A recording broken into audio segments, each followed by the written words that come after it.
नमस्कार। स्वागत है आपका अपने YouTube चैनल पर। और आज हम पढ़ने वाले हैं भारतीय इतिहास का पहला पार्ट। तो सबसे पहले देख लेते हैं कि भारतीय इतिहास को कितने भागों में बांटा गया है। तो पहला है प्राचीन भारत का इतिहास, जो कि 2500 ईसा पूर्व से 712 ईस्वी तक है। ये इसकी टाइमलाइन है। दूसरा है मध्यकालीन भारत का इतिहास, जो कि 712 ईस्वी से लेकर 1707 ईस्वी तक माना जाता है। तीसरा है आधुनिक भारत का इतिहास, जो कि 1707 से लेकर 1947 ईस्वी तक माना जाता है। अब हम देखते हैं कि इतिहास को डिवाइड करने या विभाजित करने के कौन कौन से आधार हो सकते हैं। तो पहला आधार है स्रोतों के आधार पर इतिहास का वर्गीकरण। तो इतिहास को स्रोत के आधार पर, अगर स्रोत हमें प्राप्त नहीं हुए हैं या कोई साहित्यिक स्रोत भी नहीं है या कोई साक्ष्य भी नहीं है, तो वो है प्रागैतिहासिक काल। इसे हम कहेंगे प्रागैतिहासिक काल। दूसरा है, अगर हमें साक्ष्य प्राप्त हुए हैं और हम उसे अध्ययन नहीं कर पा रहे हैं, उसे हम जान नहीं पा रहे हैं, लिपि प्राप्त हुई है उसका हम ज्ञान नहीं कर पा रहे हैं कि उसमें क्या लिखा गया है, तो हम उसे कहेंगे आद्य ऐतिहासिक काल। और तीसरा है ऐतिहासिक काल। इसमें क्या है, हमें लिपि प्राप्त हुई है और उसे हम पढ़ सकते हैं और जान सकते हैं, तो उसे कहेंगे ऐतिहासिक काल। तो अब हम इसके ये हो गया हमारा स्रोतों के आधार पर इतिहास का वर्गीकरण। तो अब हम आगे बढ़ते हैं। तो आया यहाँ पर प्राचीन भारत का इतिहास, सिंधु घाटी सभ्यता 2500 ईसा पूर्व से लेकर 1750 ईसा पूर्व तक। यह एक नगरीय सभ्यता थी जहाँ ईंटों का प्रयोग किया जाता था। और यहाँ पर कांसे धातु का प्रयोग किया गया है और टेराकोटा की मूर्तियाँ और भी धातु की मूर्तियाँ प्राप्त हुई हैं। और उन्नत जल प्रणाली यहाँ पर उपस्थित थी। मातृशक्ति की पूजा होती थी और पशुपति देवता की मूर्ति भी प्राप्त हुई है और बहुत सारी मोहरें भी प्राप्त हुई हैं। तो सिंधु घाटी सभ्यता की जो टाइमलाइन है 2500 ईसा पूर्व से लेकर 1750 ईसा पूर्व तक है। फिर हम आगे बढ़ते हैं। आगे बढ़ने पे हमें मिलती है वैदिक संस्कृति, जो कि इसकी टाइमलाइन है 1500 ईसा पूर्व से लेकर 600 ईसा पूर्व तक। और वैदिक संस्कृति में हम अध्ययन करेंगे चारों वेदों का और यह किस प्रकार की सभ्यता थी और इसमें किस प्रकार का दर्शन था और ये जो आर्य लोग थे ये किस प्रकार के पूजा पाठ या किस प्रकार के कर्मकांड करते थे, इन सब का हम अध्ययन करेंगे। तो यहाँ पे जो चारों वेद प्राप्त हुए हैं, ऋग्वेद, यजुर्वेद, सामवेद, अथर्ववेद। तो ऋग्वेद में प्रार्थना और ये सारी चीज़ें दी गई हैं। यजुर्वेद में यज्ञ का नियम दिया गया है। सामवेद में संगीत के बारे में दिया गया है, संगीत के रूप में संगीत स्रोत बताया गया है। अथर्ववेद में तंत्र मंत्र से संबंधित है ये वेद। और वैदिक संस्कृति के जो आर्य लोग थे ये पशुपालन करते थे और बेसिकली ये ग्रामीण सभ्यता थी। और यहाँ पे षड दर्शन भी का उल्लेख है, इसको भी हम पढ़ेंगे। क्योंकि आज हम प्राचीन भारत के इतिहास की रूपरेखा देख रहे हैं कि इसकी टाइमलाइन क्या है और ये कब से कब तक थी और इसमें बेसिकली कौन कौन सी चीज़ें हैं। बाद में जब हम डिटेल में अध्ययन करेंगे तो इसे हम एक एक टॉपिक पूरा पढ़ेंगे। तो कई प्रकार के यज्ञ किए जाते थे, जैसे यश्वमेघ यज्ञ, अश्वमेघ यज्ञ, राजसू यज्ञ, तो इन्हें भी हम पढ़ेंगे। फिलहाल हम आगे बढ़ते हैं। तो 600 ईसा पूर्व से 325 ईसा पूर्व का जो समय था, इस समय महाजनपद काल का टाइम था। और उस समय बहुत सारे श्रमण धर्म भी भारत में उत्पन्न हुए थे। और इन धर्मों में बौद्ध धर्म और जैन धर्म बहुत ही प्रमुख है। तो अब अभी हम ये देखेंगे कि जो महाजनपद काल थे उसमें कितने महाजनपद थे। तो अगर अंगुत्तर निकाय की बात करें तो यहाँ पर 16 महाजनपदों का उल्लेख किया गया है। और सबसे शक्तिशाली जो राज्य था वो मगध साम्राज्य था। मगध साम्राज्य नहीं, मगध राज्य था। मगध महाजनपद था।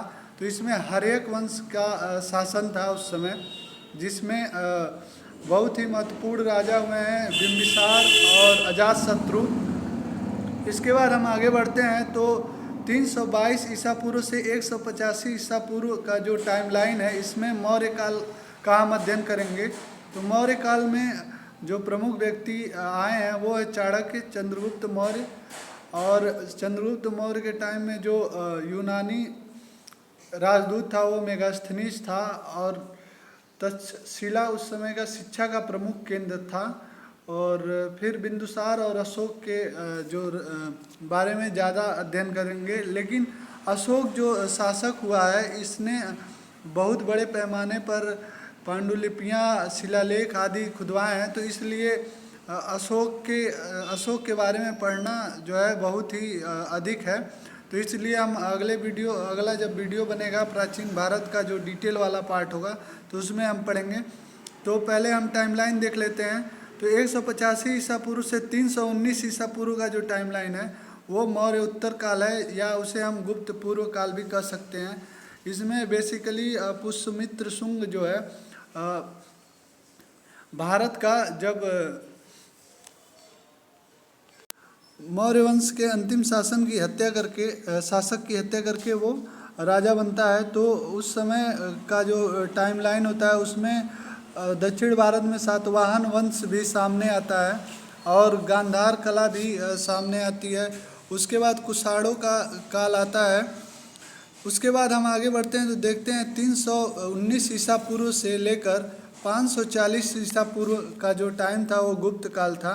और जो गुप्त थे वो बेसिकली कुषाण जो साम्राज्य था उसके सामंत थे।